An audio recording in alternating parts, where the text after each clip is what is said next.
Hi everyone, good afternoon. I am doing a live unexpectedly right now because I'm actually working two 12-hour shifts. I am working one today and tomorrow, so I'm not sure when I'm gonna have the time to continue on with the three-part series of how trauma, how you can have triumph over trauma, and how you can have relief from anxiety and depression. So I just wanted to make sure I showed up today to some capacity and continued on with our talk from yesterday. Anyone that missed my talk yesterday, just go on my profile and look on yesterday's live. You'll see what I talked about. So basically I'm continuing forward with what I talked about yesterday.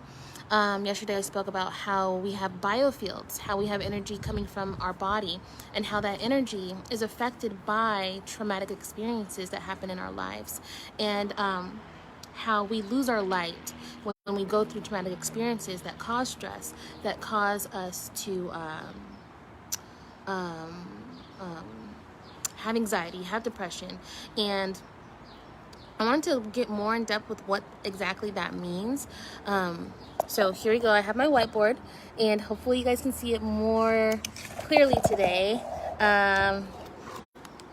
So we're going to continue on with the biofield.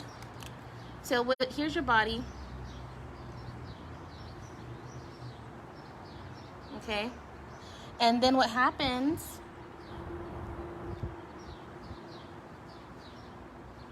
Simpsons hands, yeah.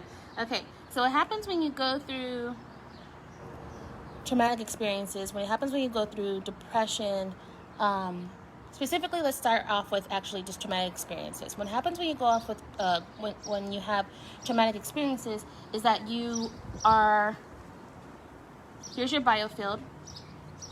So your biofield is basically a culmination of all the experiences that you've gone through in your life.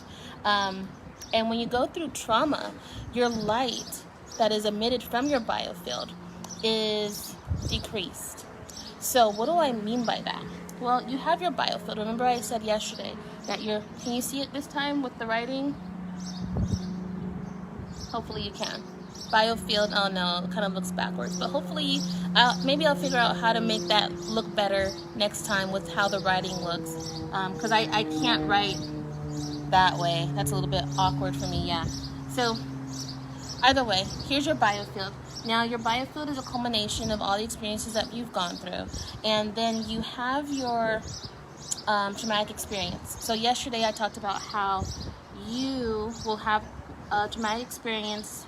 For example, when your alcoholic dad comes home, he's going to cause an uproar, he's going to argue with your mom, he's going to tell you how much he hates you. This doesn't just mean that it's exclusive to those type of experiences. I mean, you could have PTSD from having a child abuse. You can have PTSD from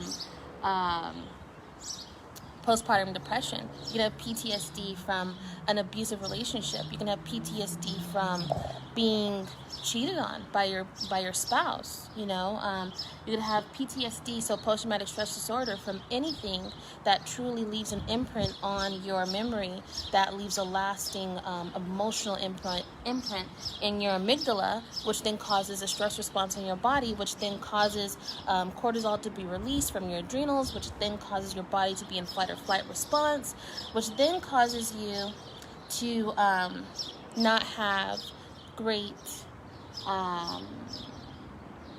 responses to triggers, So that being said, your biofield will go down. So your light that you're emitting from your biofield because of that traumatic experience, because of that stress, will go down. So where is this light coming from? What do I mean by that? So your biofield is from electricity. You have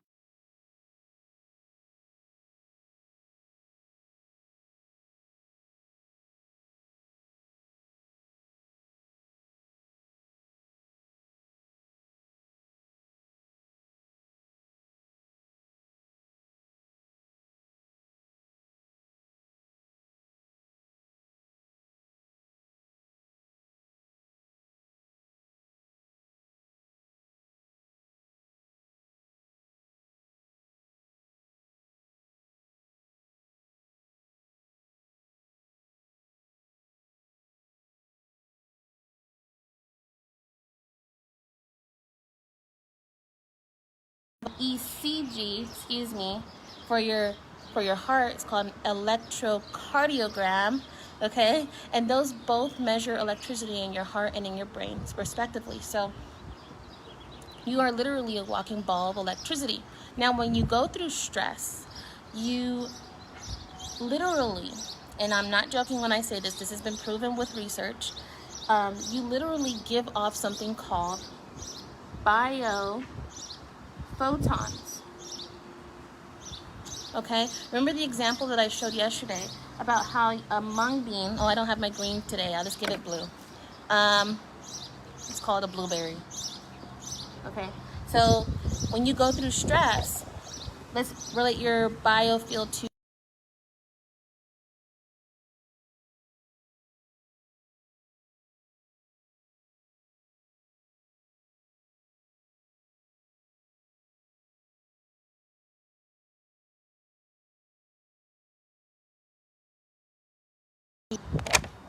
there you go. I regained connection.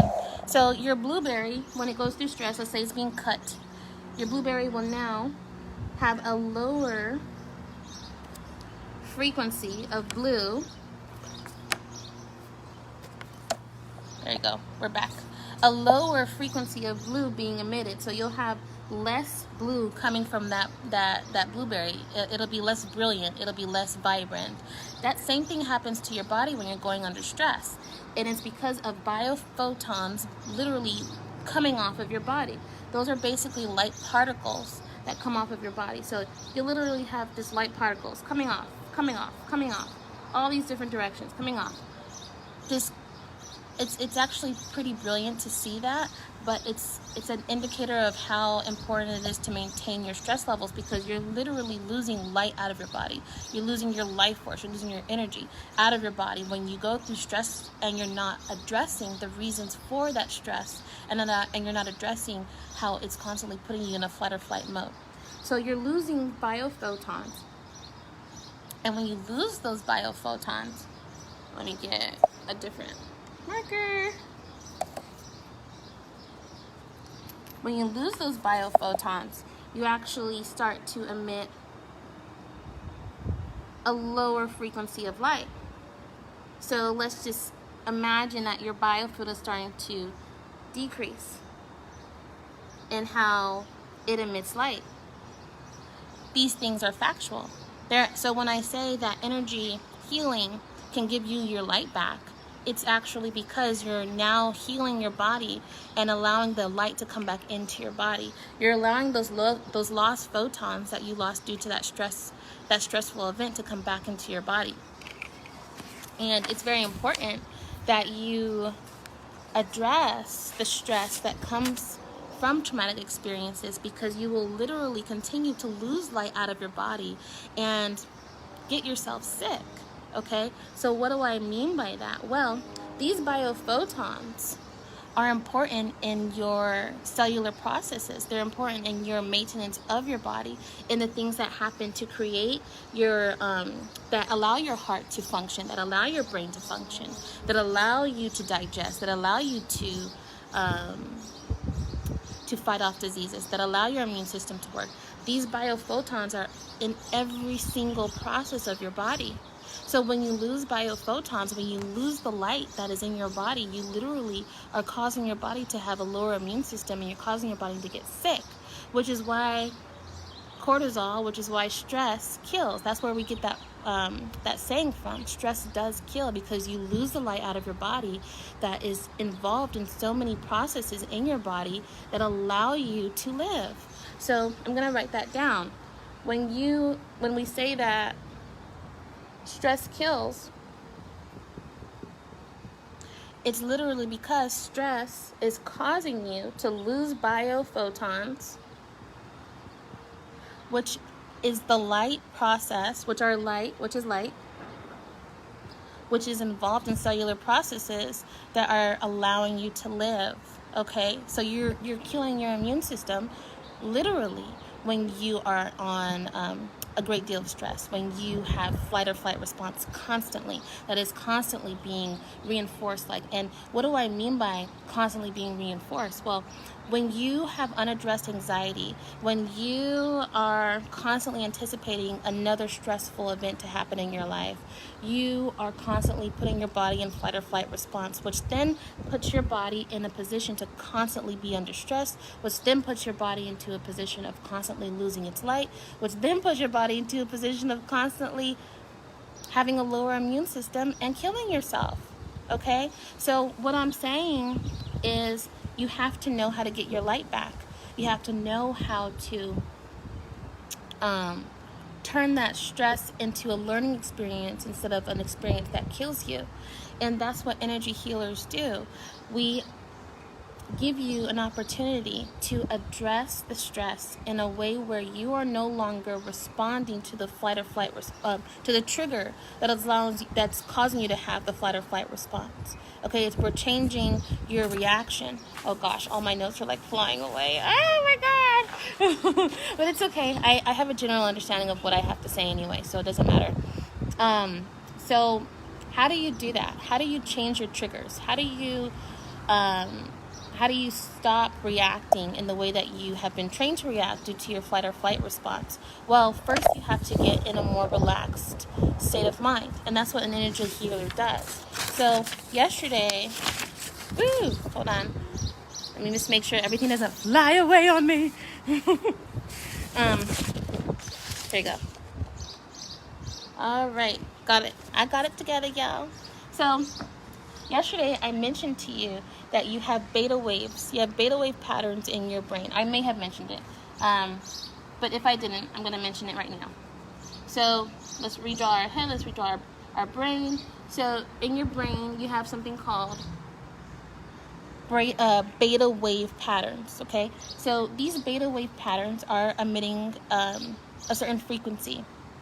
Now, it's very high frequency when you're in a beta wave pattern. So it's basically something like this. You know, it's a wave that's coming from your brain that's causing you to have a fight or flight response. You're at an unrest. You're at excited mode, and it's not a good excited for your body. It's what's causing your body to have that cortisol levels skyrocket, which causing you to have the anxiety because you're constantly perceiving a stressful event happening. But what you want to do with your brain is get it into something called an alpha state. So instead of your brain being in a wave pattern that's something chaotic like this, you want it to be in a more calmer state like that. And these, hold on, let me make sure. There we go.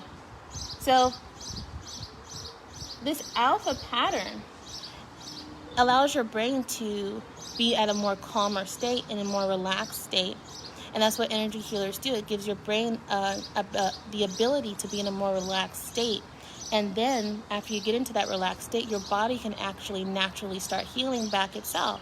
What's beautiful about the brain is that there's something called synaptic plasticity. It can actually regenerate itself. And we need to understand that our body has self-healing mechanisms. As long as we get to this point where we can relax, then your body can actually heal. And that's what's beautiful about energy healing. It doesn't give you this whole, take a pill, you'll feel better. It doesn't give you this, say I'm happy and let's just forget about the past and now I'm better. No, it puts your brain into a state where it can heal it, where it sends signals to your body where it can heal itself. Okay? And when you heal yourself, you can actually allow that light to come back into your body and allow your body to repair the mechanisms that were destroyed by the traumatic experiences that caused the blockages that are now causing your body to be in a state of unrest and causing your body to be have chronic stress and chronic diseases sometimes caused by that stress. Okay? So I hope that makes sense. And if it doesn't, please just shoot me a message, shoot me or leave a question in the comments. And I wanted to leave you with this because, like I said, I'm a little bit of a rush today. I do have to go back to work, but I wanted to make sure I left you this live. But I understand that, you know, energy healing, woo-woo, all this, you know, spirituality, it seems relatively new. but it's not. It's not new. It's actually been in so many different religions. It's been in so many different modalities for thousands of years. It's just that we're getting back to our roots. We're getting back to the things that actually worked for us. And it's so profound that energy healing is being used in hospitals now. Nurses are starting to become Reiki practitioners. Doctors are starting to understand that, hey, we have to start knowing how the body is working on levels that aren't just 1 + 1 = 2. You know, we have to understand, what are these energetic processes? What are these things that we have not been able to quantify and measure yet, but are happening? And yes, biophotons are considered part of research, and yes, there has been some processes that have been proven with science, with biophotons, with biofield, and so forth, but there's still a lot of, oh, it's still mumbo jumbo, and that's what I'm talking to you about. It's not mumbo jumbo. Science is getting closer and closer to understanding how to quantify an actual photon. You know, we're getting closer, but it's going to take time. But in the meantime, how about you understand that it's not just about saying happy thoughts every morning. Affirmations are great. Affirmations are beautiful. They give you into, they put the words that you need to put into your head about the traumatic experiences that you've gone through in your life. You know, instead of saying, I am defeated, I am strong, I am capable, I am worthy. Those words will help you, but they're not enough, because it takes more to reconfigure your brain from the stressful experiences that you've gone through than just words. Words are great, but they're not enough. Words are powerful, but they're not enough. Mindfulness is a great way to start, but it's not enough, because even when you start meditating on what you've gone through, for example, that meditation can actually trigger a traumatic response, because now you're reliving the trauma, and reliving the trauma isn't always the answer. Sometimes you just need to learn how to relax instead of constantly be in a moment of reliving the past, because when you relive the past, you're not living in the present, right? So I just wanted to leave you with that. I have to go back to work. But thank you so much for watching my live. If you have any questions, just shoot me a private message or leave a question in the comments. Thank you so much for watching, and I look forward to seeing you all again soon. All right, bye y'all.